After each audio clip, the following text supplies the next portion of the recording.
ছেলেটা আবার নিজের কিছু করে ফেলে নাই তো, তাড়াহুড়োতে তার বাসার ঠিকানা নিতে ভুলে গিয়েছে, নাইলে এখন যেতে পারতাম। এইদিকে আমি কিছুক্ষণ আরাম করতে লাগলাম আর ভাবতেছি কিছুদিন কলেজে যাব না, আর 3 মাস পর ফাইনাল এক্সাম, আবার পরে কলেজ মিস করা যাবে না, তাই এখন কয়দিন কলেজে যাব না।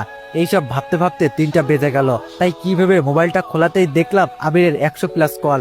এটা দেখেই আমি অবাক, আবির আবার কেন ফোন দিল, এগুলো ভাবতে ভাবতে আবির আবার কল দিল।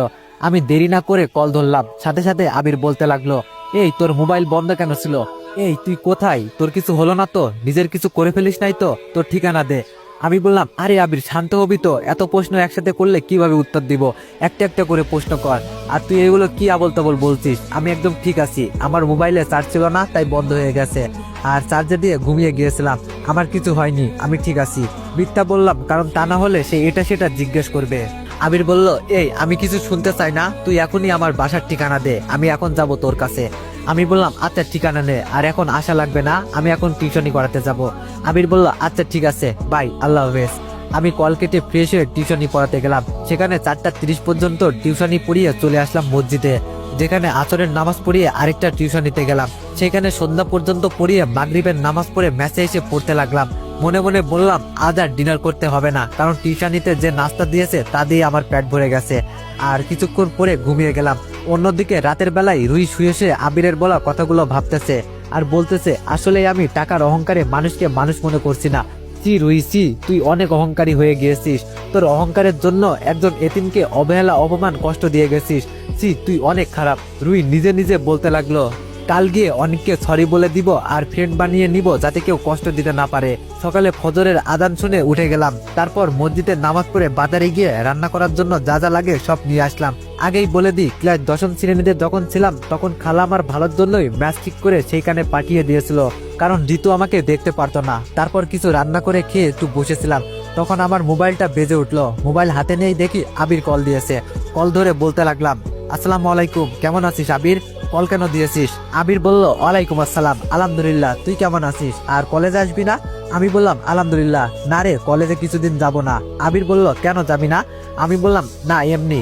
আবির বলল, তাহলে আমিও কলেজে যাব না, আর তুই থাক, আমি তোর কাছে আসছি, দুইজন ঘুরতে যাব। আমি বললাম, আচ্ছা তাহলে 10টার দিকে আসিস, কেমন? আমি টিউশনি পড়িয়ে তোর জন্য অপেক্ষা করব, কেমন? আবির বলল, আচ্ছা আল্লাহ হাফেজ, এই বলে কল কেটে দিল। আমি কল রেখে কিছুক্ষণ পরে 7টা 30-এর দিকে টিউশনি পড়াতে গেলাম। টিউশনি পড়িয়ে 9টা 30-এর মধ্যে বাসায় এসে বসলাম। কিছুক্ষণের ভিতরেই আবির আসলো, তাই তাকে বসিয়ে নাস্তা আনতে যাব, তখন সে মানা করে দিল। ওকে অনেক জোর করে নাস্তা দিতে পারলাম না, তাই তাকে বসিয়ে আমি ফ্রেশ হয়ে দুইজন আবিরের বাইক নিয়ে ঘুরতে গেলাম। তবে বেশি দূরে না, আমাদের ম্যাচ থেকে 10 মিনিট লাগে গাড়ি ভাড়া করে যেতে। একটা সমুদ্র সৈকত, এটা আপনারা হয়তো কেউ চিনবেন, চট্টগ্রাম সীতাকুণ্ড গুলিয়াখালীতে। অন্যদিকে রুই কলেজে এসে আমার আর আবিরকে খুঁজতে লাগলো। আমাদেরকে খুঁজে না পেয়ে ছোট আম গাছ তলায় বসে অপেক্ষা করতে লাগলো, কারণ আমি আর আবির প্রতিদিন আড্ডা দিই, আর কলেজ গেটের দিকে তাকিয়েছিল অনেকক্ষণ। যখন আমি আর আবির আসলাম না, তাই সে হতাশে ক্লাসরুমে চলে গেল আর ক্লাস করতেছে আর মনে মনে বলতে লাগলো, আর আমি রিমাটাও আসলো না। অন্যদিকে আমরা দুইজন বিচে ঘুরতে লাগলাম। হঠাৎ একটু খেয়াল করলাম সজীব ঋতুর গায়ে বিভিন্ন জায়গায় হাত দিতেছিল, আর ঋতু বিরক্ত নিয়ে হাত ছাড়িয়ে দিতেছে। তাই আমি ভাবলাম, যা করুক তাতে আমার কি, এই মেয়ের জন্য আমার এত অপমান এত কষ্ট সহ্য হচ্ছে। আবার পরক্ষণেই ভাবলাম, না, আমার সাথে যা করেছে তা গেছে, এখন যদি তাকে বাধা না দিই তাহলে আবার অন্য কিছু হলে খালাখালু সমাজে মুখ দেখাতে পারবে না।